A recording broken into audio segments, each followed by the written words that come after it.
사셨으면 우리 함께 한 절이기 때문에 한 목소리로 읽도록 하겠습니다. 같이 한번 읽어보겠습니다. 시작. 다이체손 예수 그리스도의 계보라. 네, 아주 짧은 말씀입니다.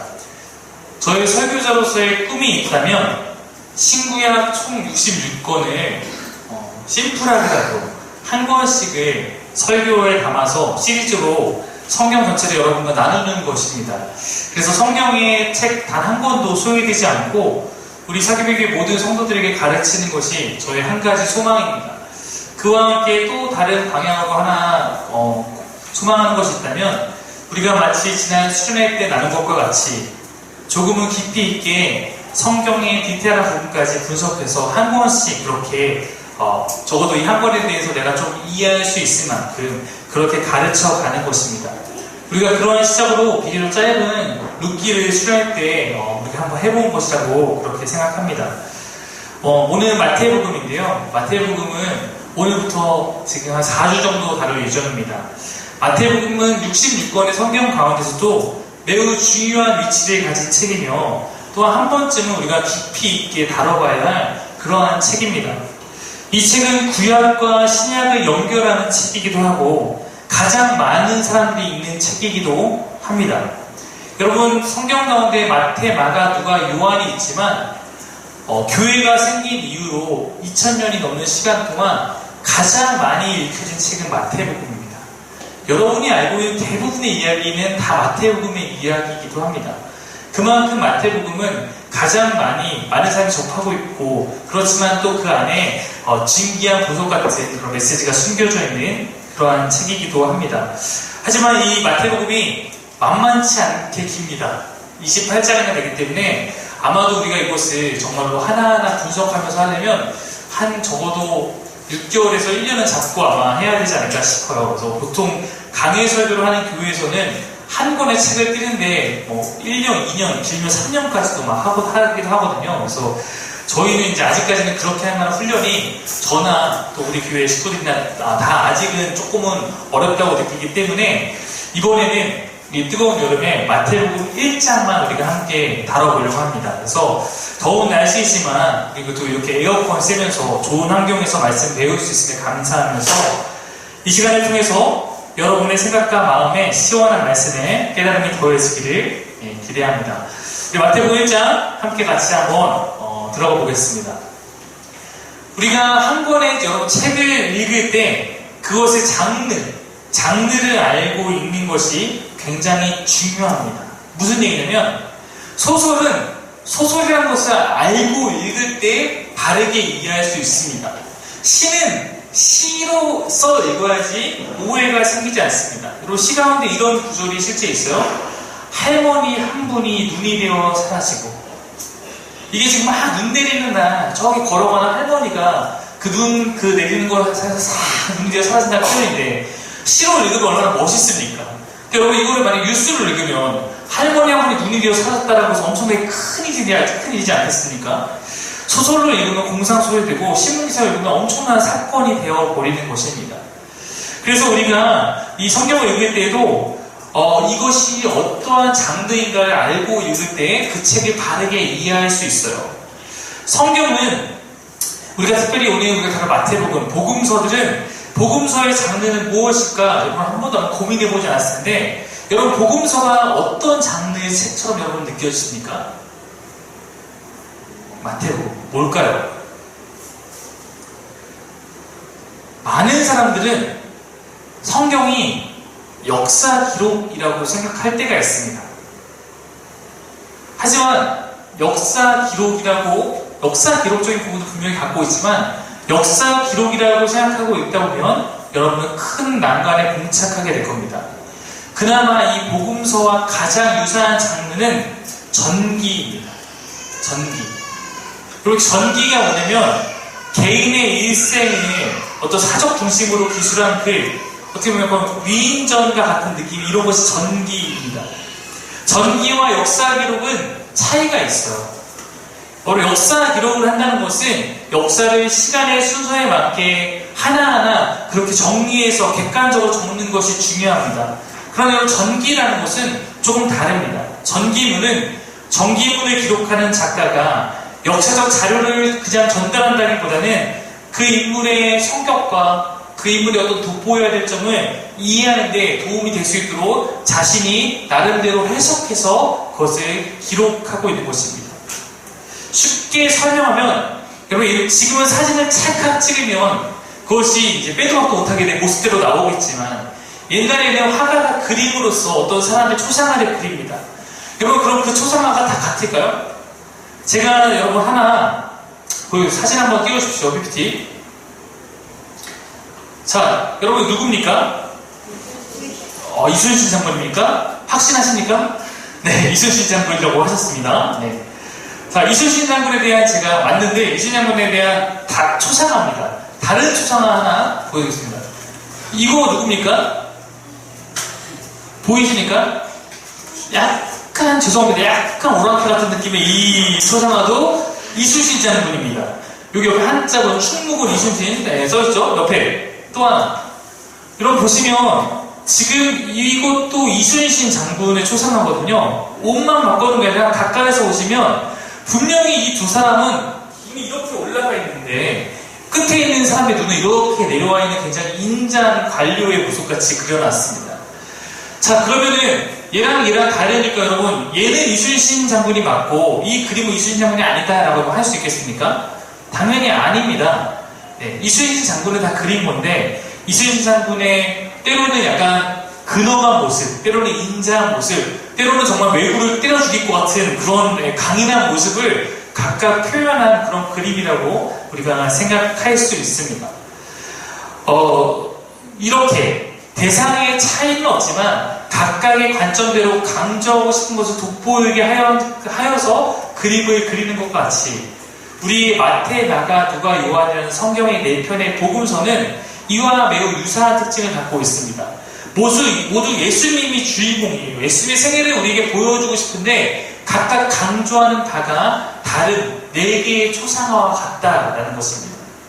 이 4개의 초상화를 통해서 우리가 알 수 있는 것은, 이 사람이 왜 이렇게 또 달라? 이게 아니라, 이 사람이 이런 모습도 있고 이런 모습도 있고 다양한 다각적인 관점을 볼 수 있듯이, 우리에게 주어진 4편의 복음서는 우리에게 그렇게 예수님의 생애에 대한 좀 더 풍성한 그런 그림을 보여주고 있는 것입니다. 그래서 우리는 이렇게 복음서의 특징을 알고 접근하면 문제가 없는데, 이것이 역사 기록이나 연대기적으로 보려고 한다면 복음서마다 각각이 보여주고 있는 기록의 방법은 약간씩 다를 수 있거든요. 그리고 복음서 자체가 역사 기록이라면 33년의 예수의 생애를 균등하게 보여줘야 될 텐데, 대부분은 33년 가운데 3년의 공생의 한 95%를 할애하고 있고, 어떤 거는 아예 30살 이전의 이야기 나오지 않는 복음서도 있고요. 대부분의 또 성경은 예수님의 십자가 사역 그 한 주간에 엄청나게 많은 분량을 할애하고 있습니다. 즉 이거는 역사 기록으로서 우리에게 객관적 사실을 전달하는 어떤 기록물이라기보다는 예수님의 십자가 사건을 중심으로 예수님이 어떠한 삶을 사셨는가, 예수님이 왜 우리에게 구원자가 되시는가에 대한 것을 각각의 복음을 전하고 있는 그런 책이다라고 우리는 생각할 수 있습니다. 복음서를 우리가 다루에 있어서, 그럼 복음서가 왜 복음서인가부터 먼저 좀 나눠야지 아마 여러분이 혼돈스럽지 않을 것 같습니다. 여러분, 복음이 여러분 무슨 뜻입니까? 복음.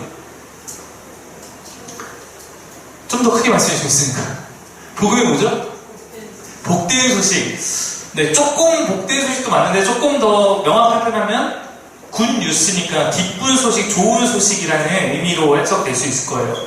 근데 굿 뉴스는 영어니까, 원래 복음이라는 단어의 원어는 유앙겔리온이라는 헬라어 단어인데, 이것은 아까 했듯이 기쁜 소식인데 그냥 아무나 우리에서 3일씩 현우 생기니까 복음 기쁜 소식이다 이 정도 얘기가 아니라, 황제, 로마의 황제에게만 쓸 수 있는 단어였어요.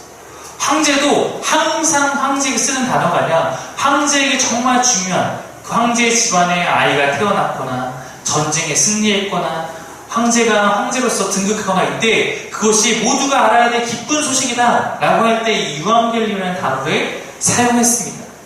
근데 그리스도인의 입장에서 보니까, 예수를 믿는 사람들이 보니까 황제가 즉위한 게 여러분 더 기쁩니까? 예수님이 우리 위해서 이 땅에 오시고 죽고 우리에게 구원을 주신 게 더 기쁘겠습니까? 당연히 예수님이 더 기쁘지 않겠습니까? 그러니까 황제가 복음이 아니라 예수님이 복음이다 라고 그들은 외치기 시작했습니다. 로마 입장에서 보면 그렇게 외치는 사람은 황제를 반역한 죄와 같습니다. 그럼에도 불구하고 그들은 아니야, 이 땅의 가장 기쁜 소식은 예수님께서 우리 위해서 이 땅에 오시고 우리 위해 사시고 우리 위해서 죽으신 거야. 이것이 복음이다 라고 하면서 예수님의 생애를 기록한 글에다가 이것이 내가 전하는 복음이다, 마태복음, 마태가 전하는 복음, 이렇게 부르게 된 것입니다. 복음서 4편은 이렇게 4명의 저자가 마태, 마가, 누가, 요한이 각각 예수 그리스도가 왜 우리에게 복음이 되는가, 예수 그리스도가 왜 우리에게 그런 가장 좋은 소식인가, 이거에 대해서 기록한 책들입니다. 서로가 시기적으로 영향도 받고 서로 보충하는 경향도 있어요. 마태, 마가, 누가, 요한 중에서 마태, 마가, 누가 복음이 먼저 쓰였는데 사실은 마태, 마가, 누가보다 예수님과 더 가까이 지냈던 것은 요한이었거든요. 요한이 가장 오래 살기도 했고, 그러니까 마태, 마가, 누가에서 드러난 예수님의 가르침들이 많지만 거기에 써있지 않은 요한만 더 알고 있는 그런 내용들을 모아서 요한복음을 기록했기 때문에 마태, 마가, 누가복음은 조금 더 비슷한 내용이 많고 요한복음은 그것과 좀 더 차별된 내용이 많은 것들을 우리가 복음서를 통해서 알 수 있습니다. 그래서 4편의 복음서를 다 읽음을 통해서 우리가 예수님이 이런 삶을 사셨구나 하는 것을 우리가 풍성하게 그 은혜를 우리가 전달받을 수 있는 것입니다. 누가복음에 보면 이렇게 기록되어 있어요. 1장 1절 2절 한번 같이 읽겠습니다. 시작.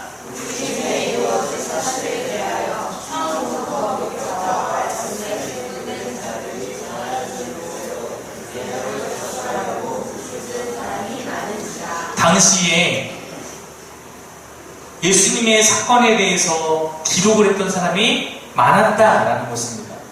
원래 처음에는 어느 누구도 이것을 별로 글로 남기고 싶지 않았어요.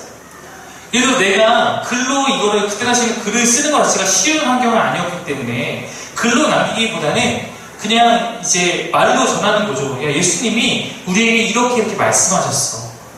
이렇게 말씀하셨어. 이렇게 전달하면 또 비치일사님이 혜연이에게 전달하고 혜연이가 청하자면 전달하고 이런 식으로 전달해서 복음이 퍼져나갔는데 문제가 생기기 시작했습니다.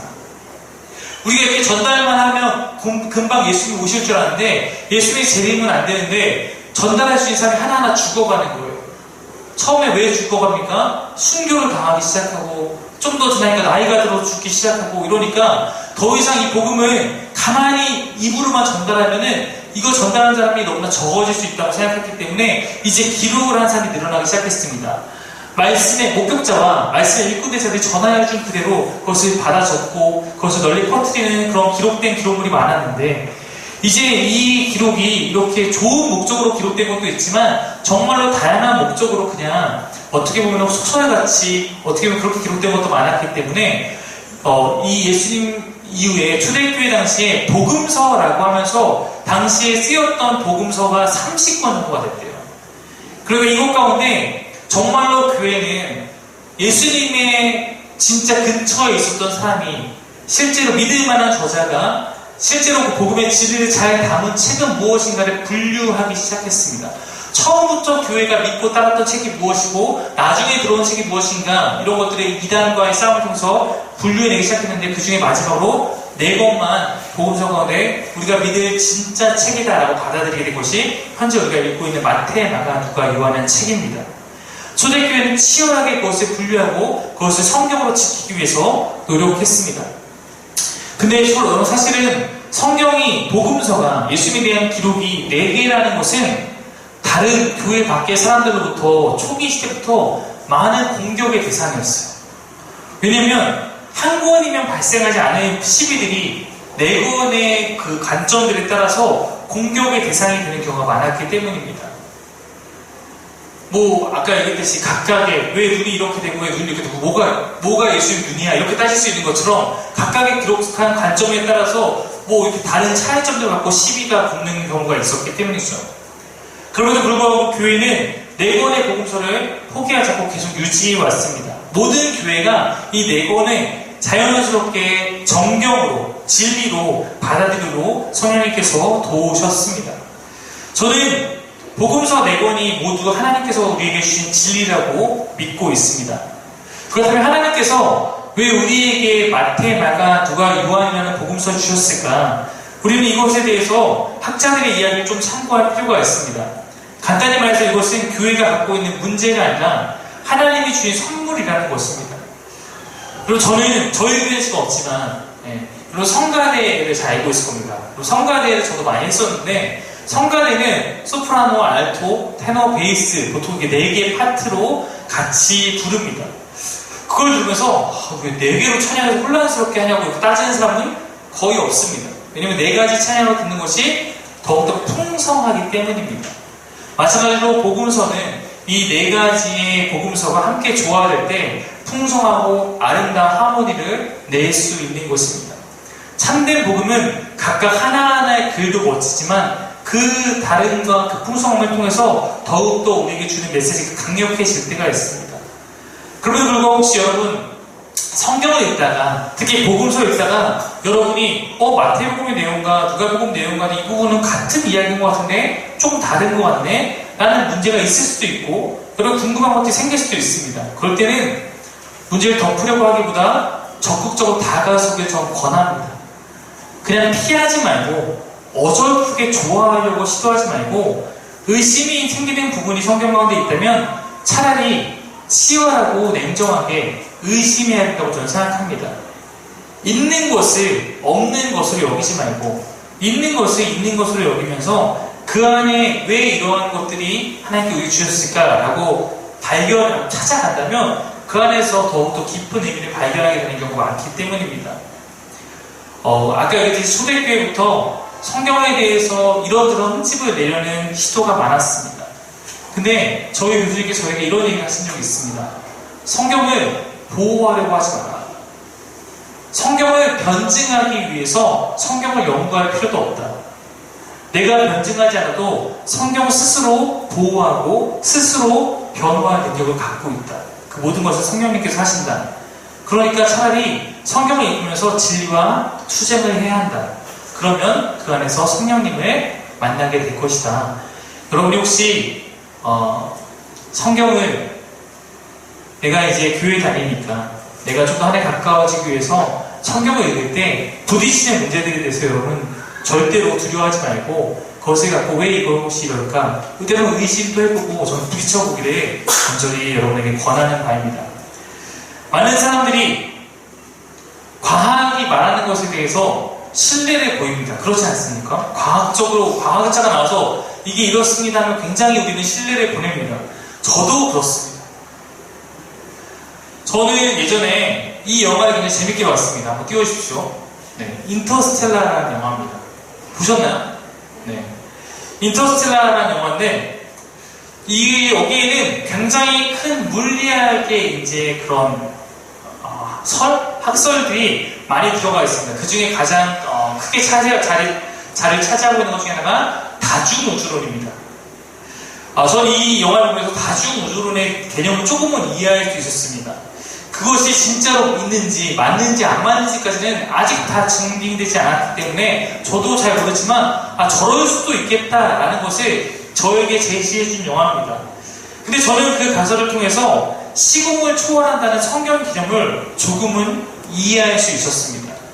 실제로 물리학을 공부하시고 뒤에 신학을 공부하셔서 교수님 되신 분 가운데는 성경이 다중우주론과 비슷한 부분이 많다라고 얘기하는 부분도 있기 때문입니다. 아직은 잘 모르죠.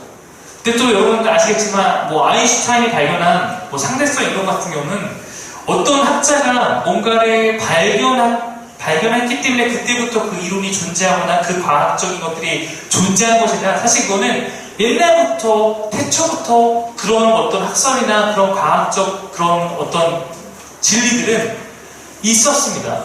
나중에 인간이 그것을 발견하고 정리할 수밖에 없겠죠. 그가 만들고 그가 뭔가 한 것이 아니라 처음부터 하나님이 주신 어떤 법칙들을 인간이 시간에 따라서 발전해가면서 하나씩 알아갈 수 있고 우리는 그저 그것을 깨달아 갈 뿐입니다. 하나님께서 저는 어떤 과학보다 그 위에 계신 분이다라고 믿고 있습니다.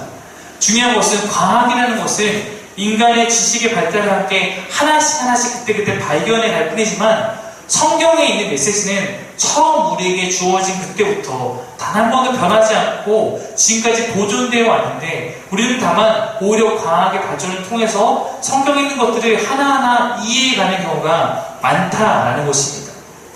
그래서 저는 이 말씀이 떠오릅니다. 베드로전서 1장 24절 25절입니다. 함께 읽을까요? 시작!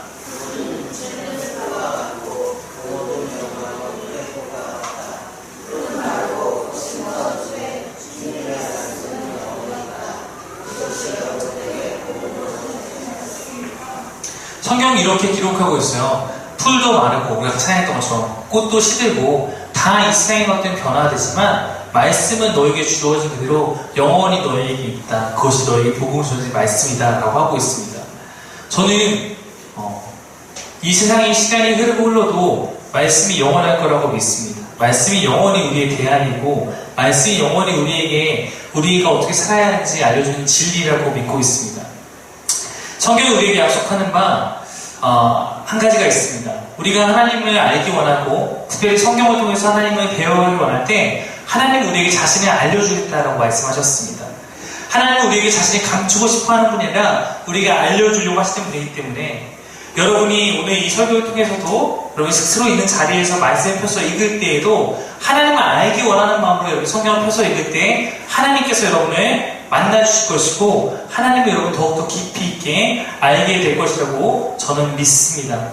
성경을 우리의 지식 밑에 두고 내 머리로 이해 안 되는 것은 다 틀렸어 오류야라고 했던 수많은 학자들이 있었지만 그들의 신앙은 다 망가졌고 결코 그들은 하나님의 백성이 될 수 없었습니다.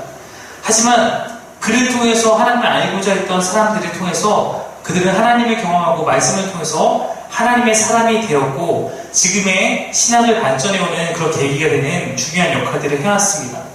고린도서 1장 25절에 보면 이런 말씀이 있어요. 하나님의 어리석음이 사람보다 지혜롭고 하나님의 약하심이 사람보다 강하니라.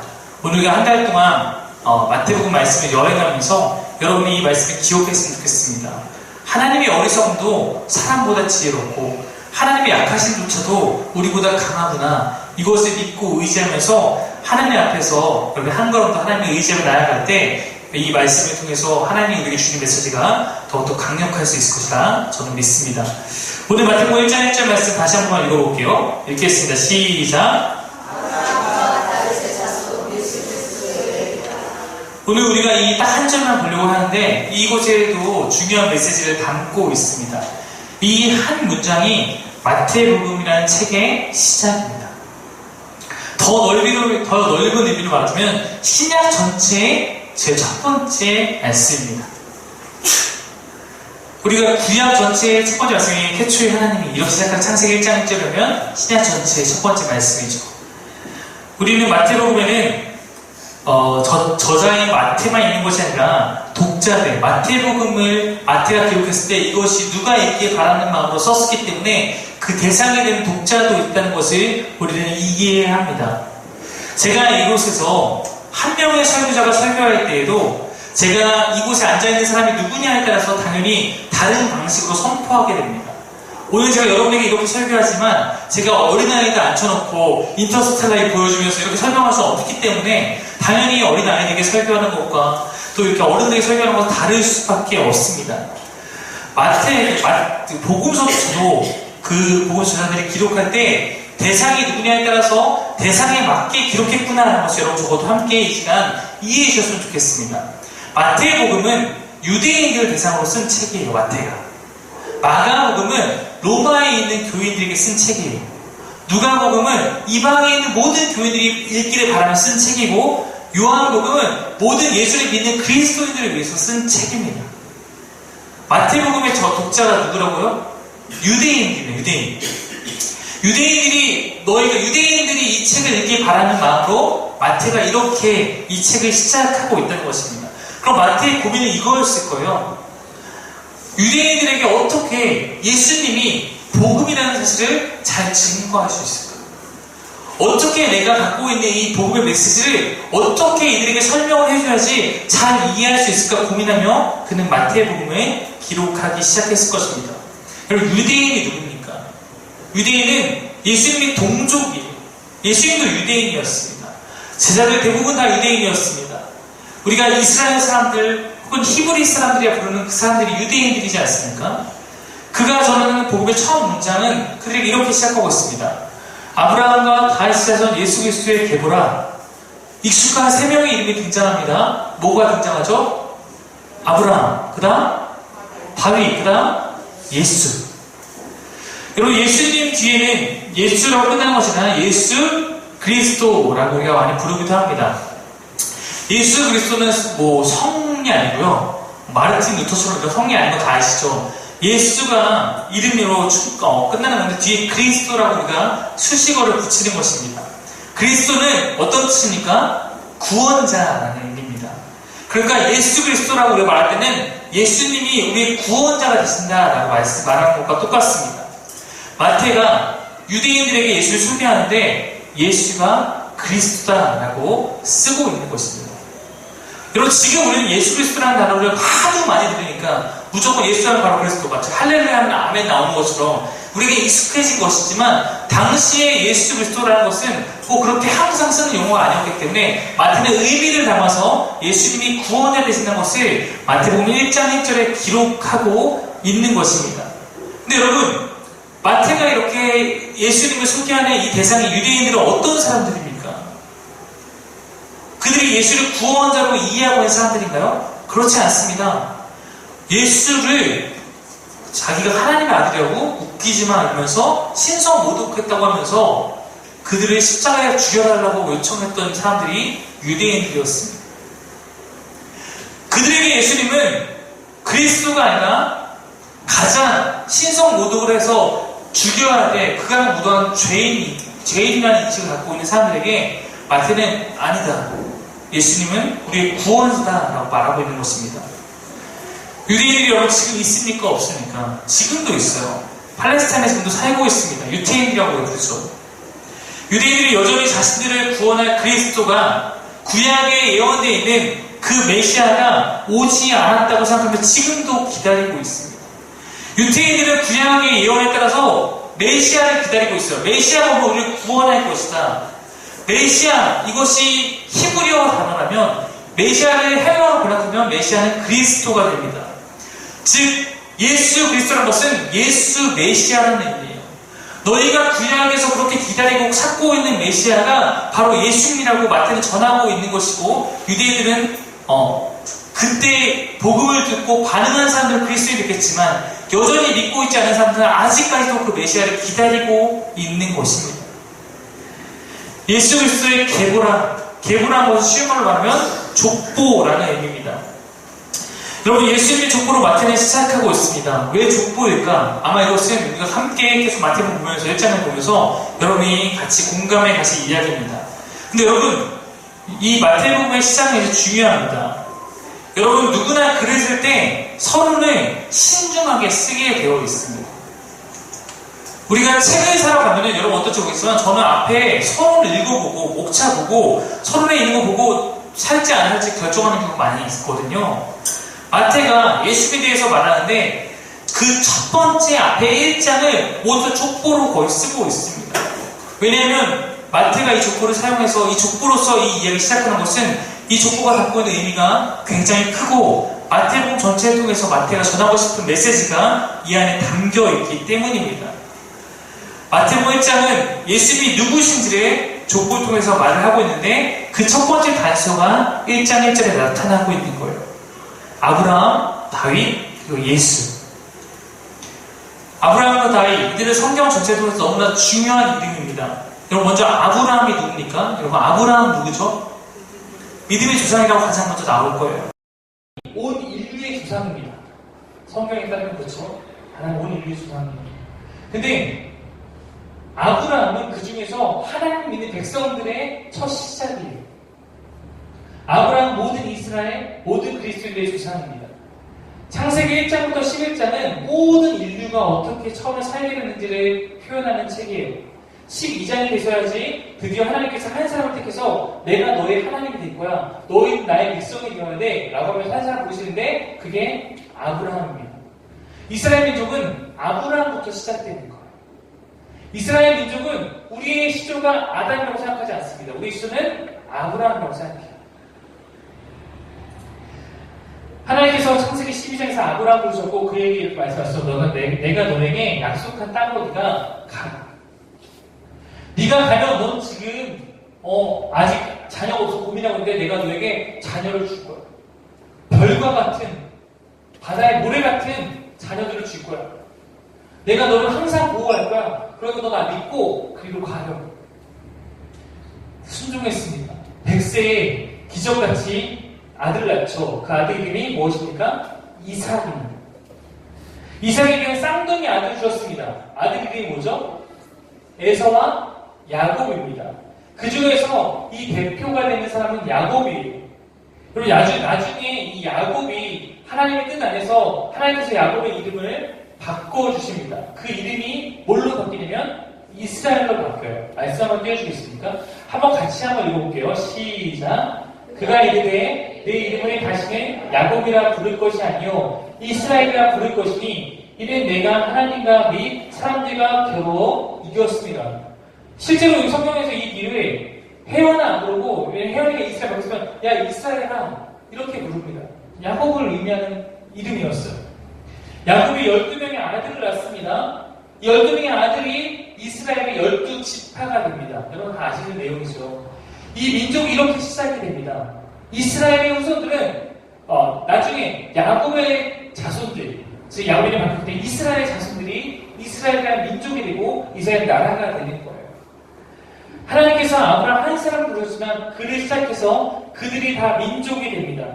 하나님께서 이 민족은 내 백성이다라고 하면서 하나님의 백성, 하나님이 선택한 백성, 그래서 선민 이스라엘이라고 부르기 시작합니다. 이스라엘이라고 하면 하나님의 백성을 지칭하는 그런 모임, 그룹입니다. 그래서 하나님께서 자신을 소개하실 때 당시의 고대 사회에는 이스라엘에 하나님이 있었다면 다른 민족에는 그 민족마다 다 하나님이 있었어요.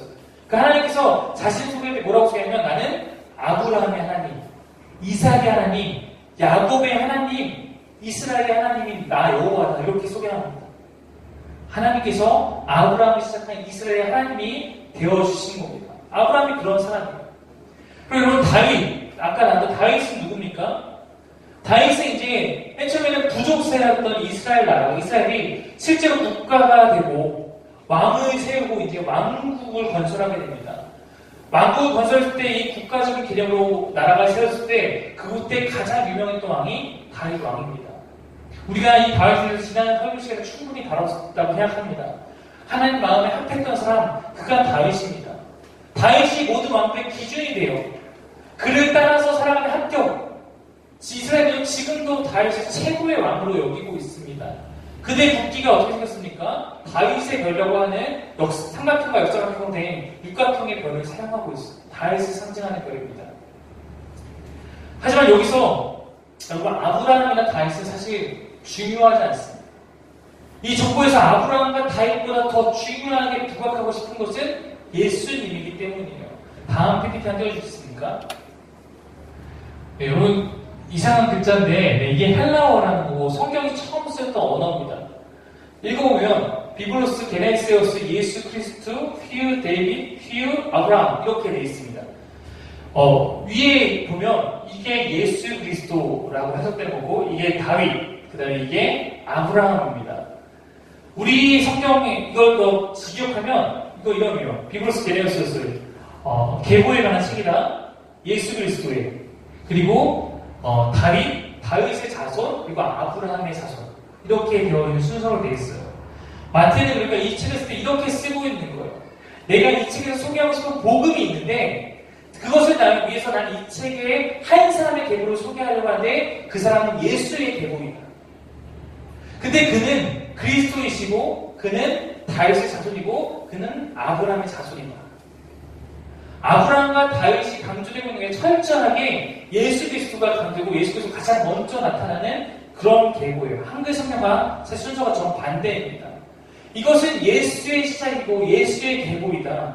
바로 하나님이 예비하신 그 주인공의 탄생을 어떻게 탄생했는가, 어떻게 그가 이 땅에 왔는가를 설명하기 위해서 아브라함과 다윗이 함께 소개되고 있는 것입니다. 이것이 마태의 강조점입니다. 아브라함이 아무리 중요해도, 다윗이 아무리 유명해도 예수 그리스도보다 그들이 크진 않습니다.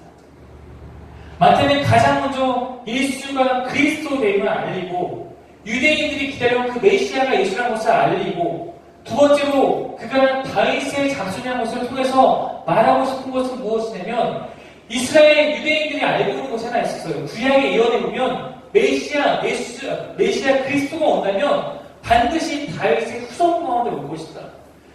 예수가 그리스도고 그가 구약의 예언대로 다윗의 후손으로 왔다. 그리고 누구를 위해서 왔는가? 바로 아브라함의 자손들, 이스라엘 민족을 위해서 온 그런 하나님이다. 하나님의 아들이다. 라는 것을 말하고 있는 것입니다.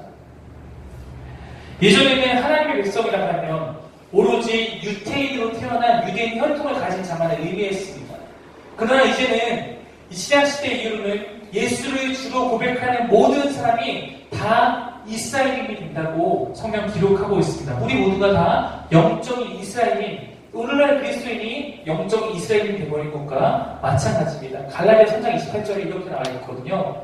너희는 유대인이나 헬라인이나 종이나 자유인이나 남자나 여자나 다 그리스도 예수 안에서 하나다. 예전에는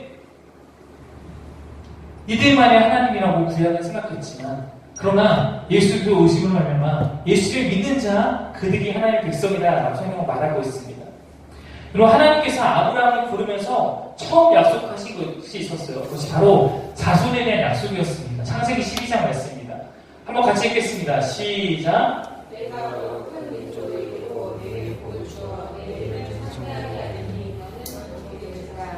너를 축복하는 자에게는 내가 복을 내리고 너를 저주하는 자에게는 내가 저주하리니 땅의 모든 족속이 너로 말미암아 복을 얻을 것이다. 아브라함이 약속한 것은 아브라함이 너가 큰 민족을 이루게 될 거야. 이루어졌죠.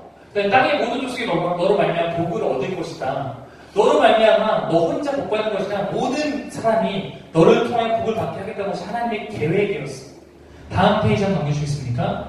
네. 또 하나 알겠습니다. 이것은 아브라함의 아들 이삭에게 주신 약속입니다. 읽어볼게요. 시작.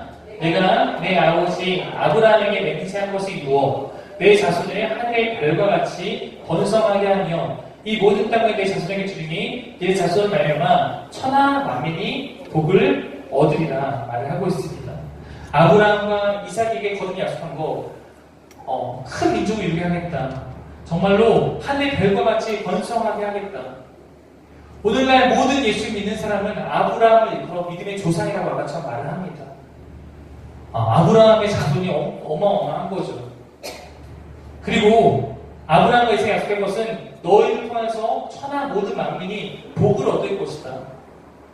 이 복이라는 것은 우리가 단순히 잘 되는 것을 의미하는 것이 아니라 우리가 오늘 복음이라고 말하고 있는 하나님을 알게 되어 하나님의 백성이 되는 가장 큰 축복을 천하 모든 민족에게 주기 위해서 이스라엘 민족을 택하셨던 것처럼 오늘날 우리에게도 동일한 목적으로 교회가 천하 모든 만민에게 하나님의 복을 받게 하고 예수 그리스도를 복음을 전하기 위해서 이 땅에 존재하는 줄 믿습니다. 우리가 바로 그 사명을 이어가고 있는 것입니다. 초대교회 저들은 때로는 목숨을 걸고 성경 한 구절 한 절 한 절을 기록해야 했습니다. 아까 얘기했듯이 복음이라는 단어 자체가 황제의 반역을 의미하는 것이기 때문에 초대교회 성도들은 예수를 복음이라고 고백하는 순간 목숨을 잃기도 했습니다. 그러나 여러분, 그들은 멈출 수가 없는 거예요. 부인할 수가 없는 것입니다. 네가 예수가 그리스도라고, 예수가 복음이라고 말하지 않으면 우리가 살려줄게 라고 하더라도 예수가 복음이다, 예수가 그리스도다 라고 하면서 수많은 사람 죽으면서 이것을 우리에게 전달해줄 메시지입니다. 예수가 이 땅의 가장 큰 복음이며 우리를 구원하는 분이라는 이 사실의 말입니다. 그럼 오늘 마태복음의 시작을 기억해 주십시오. 예수 그리스도, 이 이름의 의미 말입니다. 이것은 단순하게 한 사람을 지칭하는 이름이 아닙니다. 예수 그리스도라고 우리가 말하는 순간 그것은 우리의 고백입니다. 예수님이 나의 구원자가 되십니다. 아브라함과 다윗의 후손으로 오심으로 구약의 모든 성경을 성경에 있는 예언들을 그분이 성취하고 계심을 우리가 선포하는 그런 한 절의 말씀인 것입니다. 아직까지도 많은 사람이 예수가 그리스도라는 것을 모르고 살아갑니다. 이 땅에도 마찬가지입니다. 정작 마태복음의 대상이 되었던 유대인들 가운데서도 그 당시에 믿고 그리스도인이 된 사람도 수없이 많았지만 아직까지도 유대인의 주류들은 믿지 않고 있는 경우도 많이 있습니다. 하지만 그분은 구약의 예언대로 우리를 구원하시기 위해 이 땅에 이미 오셨고 우리 위해 사셨고 우리 위해 죽으셨고 우리의 영원한 구원자가 되셨습니다. 이제 그 이름을 믿는 자들에게는 하나님의 자녀가 되고 하나님과 함께할 수 있는 그런 특권을 주시겠다 약속해 주셨습니다. 이것이 우리에게 주어진 가장 기쁜 소식, 가장 큰 소식, 바로 복음인 줄 믿습니다. 마태가 우리에게 전하고 싶은 첫 메시지, 예수 그리스도의 복음. 마지막 페이지 한번 띄워주시겠습니까? 네. 앞에요. 네. 네. 개보다 예수 그리스도의 다윗의 자손, 그리고 아브라함. 이렇게 써있는 이 마태복음 1장 1절을 여러분 많은 시간 마음에 새기면서 마태복음의 이 첫 문장이 오늘 우리의 고백이 되기를 간절히 바랍니다. 마지막 페이지 띄워주십시오. 마태가 우리에게 전하고 싶은 첫 메시지 무엇입니까? 예수 그리스도라는 복음. 이것이 여러분에게도 이 시간 기쁜 소식이 되기를 바랍니다. 기도하겠습니다.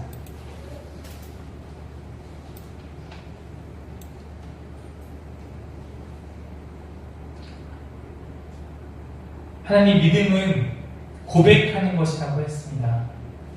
우리가 예수 그리스도 이렇게 하나님 아들의 이름을 부를 때마다 주의 이름을 부르는 자들에게 정말로 이것이 우리의 고백이 되어서 나의 삶 가운데서, 나의 절망 가운데서, 나의 하나님 모든 죄 가운데서 구원하실 분이 예수님을 다시 기억하고 그분을 의지하는 믿음의 고백이 될 수 있도록 인도하여 주옵소서.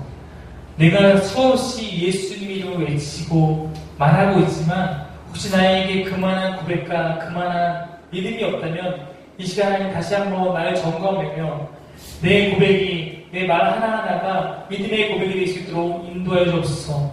나더러 주여 주여 하는 자가 하나님 나라에 들어가는 것이 아니라 진짜로 하나님 뜻대로 행하는 자가 들어간다고 했습니다. 오늘 이 마태의 고백을 따라서 마태복음 1장 1절의 말씀처럼 예수를 그리스도라 고백하며 그것이 우리에게 주어진 가장 큰 복음임을 믿으며 살아갈 수 있는 삶의 기회 될 수 있도록 인도하여 주옵소서. 감사드리며 예수님의 이름으로 기도드립니다. 네.